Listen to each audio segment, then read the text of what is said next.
Defeat here at Littlehampton, your overall assessment of that game? I've got to be very careful, because if I said what I really want to say about the person in the middle, I'm going to get in a lot of trouble. So I think all I can say is well done to Littlehampton. They scored 2 goals. We didn't score any. The object of the game is to score 2 goals, is score more goals in opposition.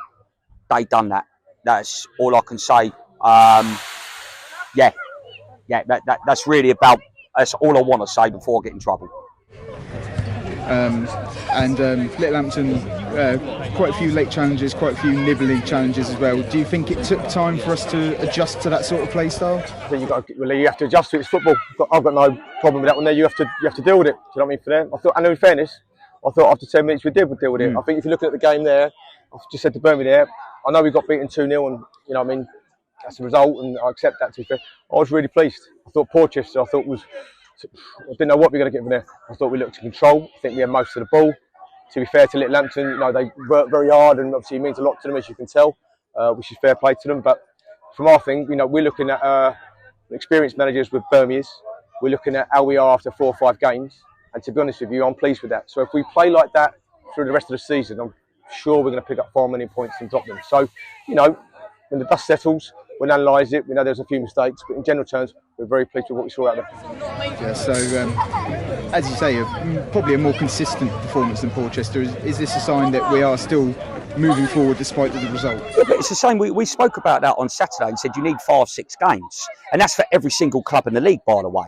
So you're going to need that, and then, like you say, let's have a look at it in 5 or 6 games. And listen, every other week's like a PO derby. You're going to get it, and that's their second back-to-back clean sheet. And with the budget they got and everything, they should be out there pushing for it as well. They're entitled to be. So fair play to them.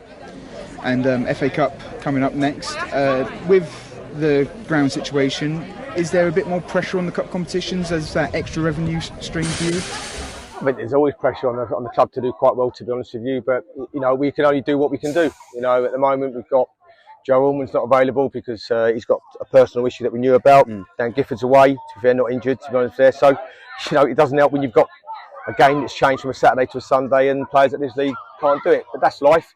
You know, we have to overcome these problems, and we've got enough players in there with enough quality to get us a result. So, you know, analyse it tomorrow, let the dust settle, and then we'll go again. And I'm sure we can put in a competitive performance at Hackney Wick. Yeah, you mentioned Dan Gifford there out injured. Chadfield also not in the squad tonight. Can you give us an update on those injuries? Yeah. Dan Gifford's very close. But to be honest, he really needs about another 7 to 10 days, really. Yeah. And Chad, we couldn't risk Chad because we either lose him for 1 game or 2 games, we lose him for 8 or 10. So it's an absolute no-brainer. So Chad was a precaution, and like we said, that wasn't Chad on Saturday as well. He played, he come in, he was 50% fit, if that, on Saturday. So, and fair play to him. Put his body on the line, and it's got just volleyed him a little bit.